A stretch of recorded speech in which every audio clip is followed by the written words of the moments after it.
અર્જુનનું સાડિયોગ. અર્જુન ડરે ક્યાંથી ગીતા શરૂ થઈ. મનની લડાઈ સૌથી મોટી લડાઈ છે. કૃષ્ણ અર્જુનને સાચો માર્ગ બતાવ. જ્યારે ડર આવે ગીતા માર્ગ બતાવ. અધ્યાય 2. સાખ્યયોગ. એક વખત કુરુક્ષેત્રના મેદાનમાં અર્જુન દુઃખી થયો. તેને લાગ્યું, આ યુદ્ધમાં મારા પોતાના લોકો હું કેવી રીતે લડી શકું. ત્યારે ભગવાન શ્રી કૃષ્ણ અર્જુનને સમજાવતા, અર્જુન ડર ના રાખ. આત્મા ક્યારેય મરતો નથી. શરીર બદલાય છે પરંતુ આત્મા હંમેશા જીવંત રહે છે. અધ્યાય 3. કર્મયોગ. ભગવાન સમજાવે છે આપણું દરરોજનું મન લગાવીને કરવું જોઈએ. કામ સારા ભાવથી કામ કરતી વખતે લાલચ ના રાખો.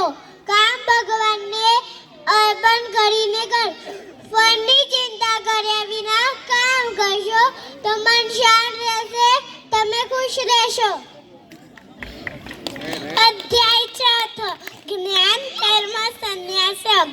શ્રી કૃષ્ણ ભગવાન કહે છે જ્યારે દુનિયામાં ખોટું વધી જાય છે, જ્યારે લોકો સાચું ભૂલી જાય છે, ત્યારે ભગવાન પૃથ્વી પર આવે છે સારા લોકોને બચાવવા, ખરાબ લોકોને સુધારવા. ભગવાન પૃથ્વી પર જન્મ લે છે. અધ્યાય 5. કર્મ સંન્યાસ યોગ.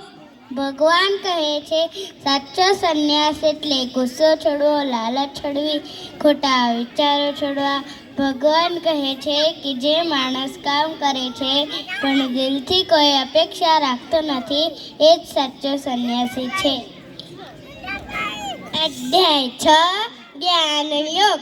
ભગવાન સમજાવે છે મનને કાબૂમાં રાખવું શક્ય છે, ધીરજથી બધું શક્ય છે. રોજ થોડો સમય શાંતિથી બેસવું, આંખ બંધ કરી દઈને ઊંડો શ્વાસ લેવો, સારો વિચારો કરવા, ભગવાનનું નામ યાદ કરવું. અધ્યાય 7. જ્ઞાન વિજ્ઞાન યોગ. શ્રી કૃષ્ણ કહે છે બાળકો હું બધાની અંદર છું અને આ આખી દુનિયા મારી શક્તિથી ચાલે છે. તેઓ સમજાવે છે ધરતી, પાણી, આગ, હવા, આકાશ આ બધું ભગવાનની શક્તિથી ચાલે છે. અધ્યાય 8. અક્ષર બ્રહ્મયોગ. અર્જુને શ્રી કૃષ્ણને પૂછ્યું, હે કૃષ્ણ, બ્રહ્મ એટલે શું? શ્રી કૃષ્ણ બોલ્યા, બ્રહ્મ એટલે ભગવાન. શ્રી કૃષ્ણ બોલ્યા, શરીર બદલાય છે, રમકડા તૂટી જાય છે, સમય પસાર થઈ જાય છે, પણ ભગવાન એક સરખા જ રહે છે. ભગવાન ક્યારે બદલાતા નથી. અધ્યાય 9. રાજવીર રાજગુરુ યોગ. અધ્યાય 9.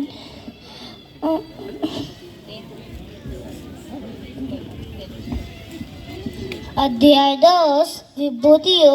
શ્રી કૃષ્ણ ભગવાન કહે છે બાળકોને મારી શક્તિ આ દુનિયામાં સુંદર અને શક્તિશાળી વસ્તુમાં દેખાય છે.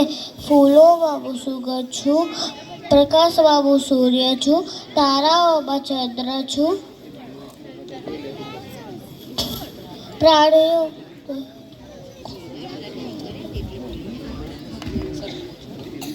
અધ્યાય 11. વિશ્વરૂપ દર્શન યોગ. અર્જુન ભગવાન શ્રી કૃષ્ણને કહે છે હે કૃષ્ણ, હું તમારું સાચું સ્વરૂપ જોવા માંગુ છું. પછી ભગવાન કહે છે હે બાળકો, હું તમને મારી વિશેષ આંખો આપું છું.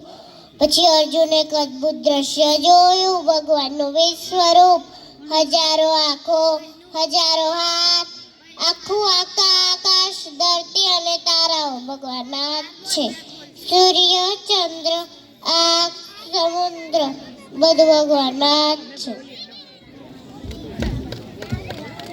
અધ્યાય 12. ભક્તિ યોગ. ભગવાન કહે છે જે મને પ્રેમ કરે છે અને સૌથી વધારે ગમે છે. ભગવાન સમજે છે જે બાળક ગુસ્સો ન કરે, કોને દુઃખ ન પહોંચે, સત્ય બોલે, સહનશીલતા રહે, એ મારે સચ્ચો ભક્ત છે.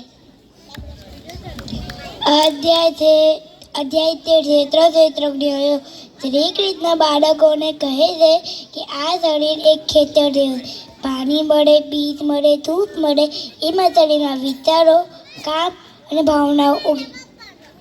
અધ્યાય તો ગુણોત્તર વિભાગ ભગવાન કહે છે બાળકો આપણા અંદર 3 ગુણ હોય છે, સત્વગુણ, રજોગુણ, તમોગુણ. શ્રી કૃષ્ણ સમજાવે છે દરેક માણસમાં 3 ગુણ હોય છે, પણ જે વધારે ગુણ એવું વર્તન દેખાય છે. અધ્યાય 15 પુરુષોત્તમ યોગ. શ્રી કૃષ્ણ ભગવાન અર્જુનને કહે છે બાળકો આ દુનિયા મોટું ઝાડ છે, આ ઝાડની જડ ઉપર છે, ડાળીઓ નીચે છે. આ ઝાડ આપણને બોલાવે છે. આ ઝાડને કાપવા માટે જ્ઞાનની કાતર જોઈએ. અધ્યાય 16 દેવી આફડી ગુને. સાચું બોલું, ગુસ્સો ના કરો, મદદ કરાવી, આ બધા છે દેવી ગુણો છે. જૂઠું બોલવું, ગુસ્સો કરવો, મદદ ના કરાવી, આ બધા છે આફડી ગુણો છે. અધ્યાય 17 શ્રી કૃષ્ણ તેમ અર્જુનને કહે છે દરેક ઇન્સાનની શ્રદ્ધા અલગ અલગ હોય છે. શ્રી કૃષ્ણ તેમ સમજાવે છે દરેક ઇન્સાનની શ્રદ્ધા 3 પ્રકારની હોય છે: સાત્વિક શ્રદ્ધા, રાજસિક શ્રદ્ધા, તામસિક શ્રદ્ધા. જે શ્રદ્ધા શું એ માણસને સારું બનાવે છે. અર્જુન કહે છે કૃષ્ણ હું સાત્વિક શ્રદ્ધા અપનાવવાનો પ્રયત્ન કરું છું. અધ્યાય 18 મુક્ત સંન્યાસ યોગ. ભગવાન કહે છે કે બાળકો સાચો સંન્યાસ એટલે ખોટી ઈચ્છાઓ છોડવી. ભગવાન કહે છે તમે મને યાદ કરો, હું તમને દરેક વસ્તુથી બચાવી. શ્રી કૃષ્ણ કહે છે તમારું કામ કરો, ફળ ભગવાન ઉપર છોડો, ડર ના.